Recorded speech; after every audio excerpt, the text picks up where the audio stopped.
whether it be via deepfakes, We've heard word of rumors circulating, recasting with younger actors, or calling up the original decades later. You don't have to look far these days to see your favorite characters being trotted back out again, and all too often the results are,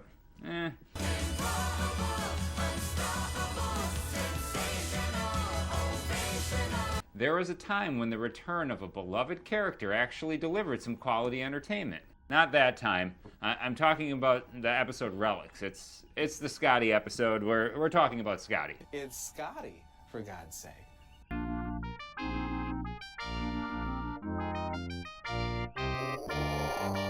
The Next Generation initially did its best to avoid characters from the original show. Sure, Dr. McCoy appeared in the pilot, but that was just a quick cameo appearance, and that had no bearing on the episode's story.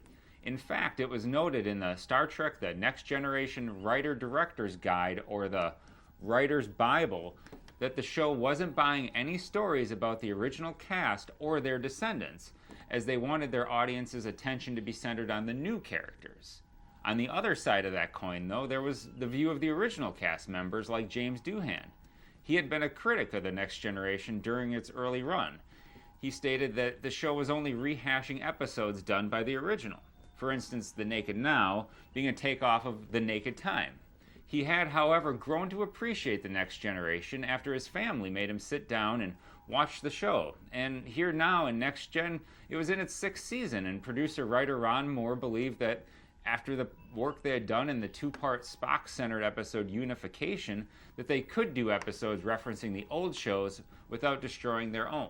And boy, references was the key word there, as this episode is full of them. Relics kicks off with the Enterprise responding to a distress signal from the USS Jenolan, a Sydney-class Federation starship that was reported missing 75 years ago. When they drop out of warp, they discover a massive object that Picard theorizes is a Dyson sphere. Riker and everyone in the audience, for that matter, have no idea what he's talking about since it's a made-up thing.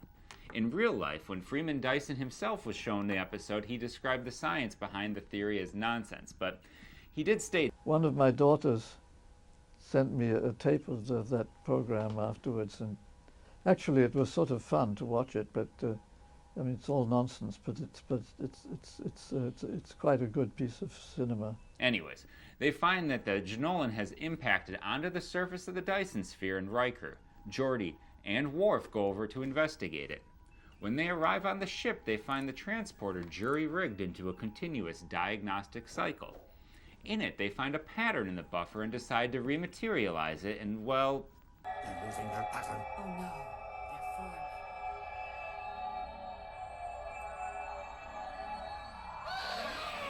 forming. No, I'm kidding. It's Scotty. He's okay. After rematerializing, Scotty jumps into action, stating that he went into the transporter with someone else. Someone else's pattern is still in the buffer? I met Franklin. We went in together. However, Franklin's signal is too far degraded and he's lost. The reality of the situation does seem to be eluding Scotty, though, as he thinks the Enterprise that comes to rescue him is commanded by Kirk, and I bet Jim Kirk himself hauled the old gal out of mothballs to come looking for me. he's surprised to see a Klingon Starfleet officer. Lieutenant? Yes. He doesn't seem to notice the different uniforms, but whatever, and he also doesn't remember that Kirk is supposedly dead at this point in time, but oh well, maybe Scotty just doesn't include Generations as part of his Star Trek canon. Aye. Once aboard the Enterprise, Scotty is taken in by all the new advances aboard it, and after making the Doctor slightly uncomfortable... Well, I'll say this about your Enterprise. The doctors are a fair sight prettier. He's shown to his quarters. And it's at this point Scotty starts telling us about things that happened in past episodes of the original series. In his quarters, he references the episode Alan of Troyes. You know, I remember a time we had to transport the dolmen of Elas. A vicious child in a woman's body, an arrogant monster. He follows that up by referencing the episode Wolf in the Fold. These quarters remind me of a hotel room in Argelius. Of course, on the first visit, I got hit a wee bit of... He seems pretty lighthearted about that time he was accused of being a serial killer. But the crew of the Enterprise D is too wrapped up in their day-to-day operations for Scotty, and When he tries to lend a hand in engineering, it seems like he's only getting in the way. Captain Scott, I've tried to be patient, I've tried to be polite, but I've got a job to do here. And quite frankly, you're in the way. Behind the scenes, episode director Alexander Singer wanted to be cautious with the character of Geordi here, as he hoped to strike a good balance with him and his treatment of Scotty in this episode. It's Scotty, for God's sake. Ultimately, he stated that the combination of Geordi's hostility turning to affection towards Scotty in this episode was very moving. This really is a show for the fans. I think the fans are going to love seeing the two chief engineers side by side. And so, Scotty is left feeling like a man out of place and out of time as he heads for 10-4 to drown his sorrows, only to find that the alcohol being served is in fact synthahol, which has all of the taste, but none of the kick of a normal drink. What in blazes is this? Commander Data is off to the rescue, as he rustles up some alcohol that Guinan keeps in reserve. What is it? It is green. Here we get another callback to a past original series episode by any other name. What is it? Well, it's green. This is the one where Scotty gets drunk with one of the Kelvin aliens. But not to worry, it's these Kelvins, not those Kelvins. Anyways, with his bottle and glass in hand, Scotty makes his way towards the holodeck to recreate the bridge of the original Enterprise and to raise a glass to his departed comrades. This set had only partially been constructed, and the rest of the bridge set was made complete through a blue screen which pulled in footage from the episode This Side of Paradise, and the view screen shot was from the episode The Mark of Gideon. Well, it's then that Picard joins him and the two reminisce about former starships they served on, comparing them to falling in love. It's like the first time you fall in love. You don't ever love a woman quite like that again. Eventually, Scotty has had his fill, and this is where Doohan really starts to show some depth with the role. I don't belong on your ship. I belong on this one. But it's not real. It's just a computer-generated fantasy. And I'm just an old man who's trying to hide in it. Yes, Scotty was primarily known as a one-note character, I'm giving her all she's got, Captain. but this isn't the first time Doohan was able to show some range with him. Why? He stayed at his post when the trainees ran. Anyways, Picard can tell Scotty is a man who is in need of purpose and asks Geordi to accompany Mr. Scott on a mission back over to the Genolan to recover the ship's logs. You see, one of the most important things in a person's life is to feel useful. Meanwhile, Data locates something on the Dyson sphere that he believes to be a communications array. But when they open a channel to it, they are locked onto by a tractor beam and pulled into the Dyson sphere.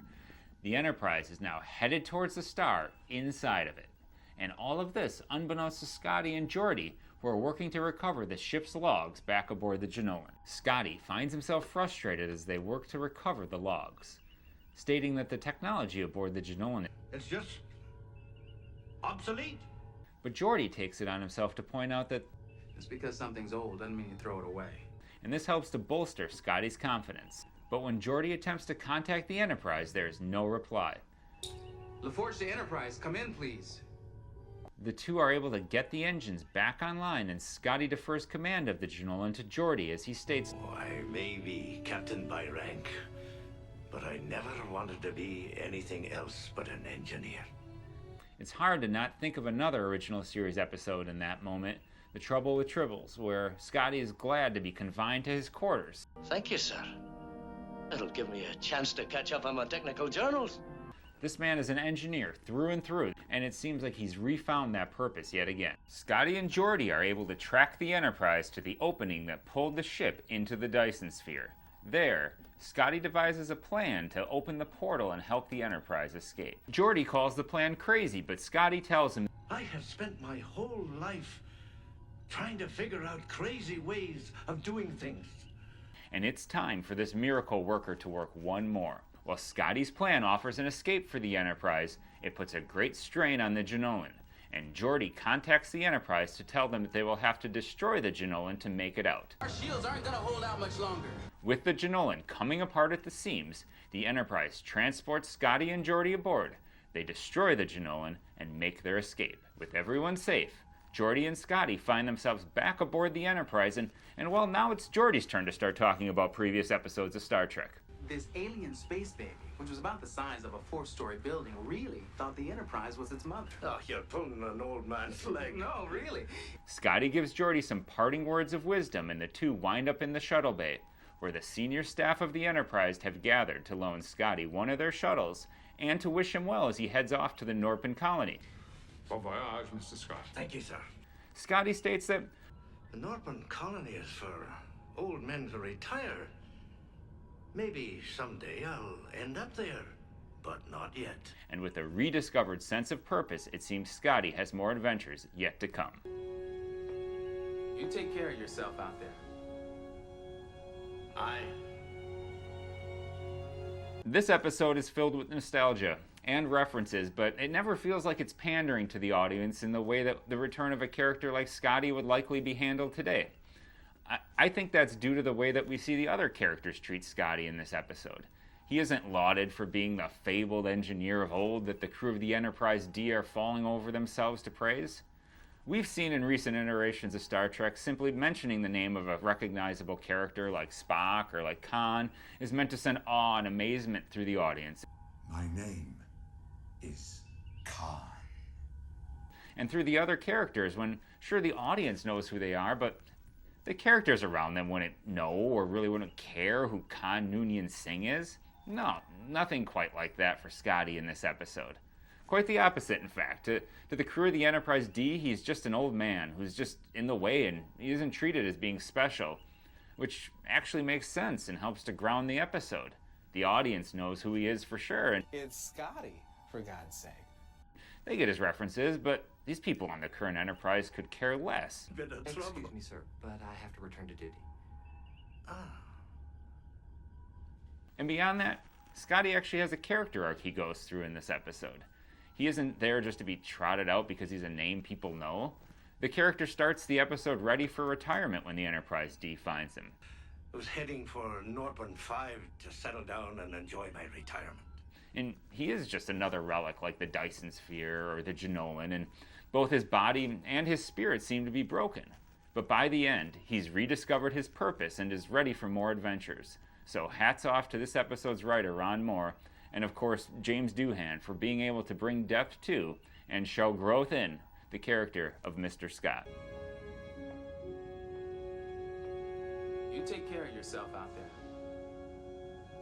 Aye.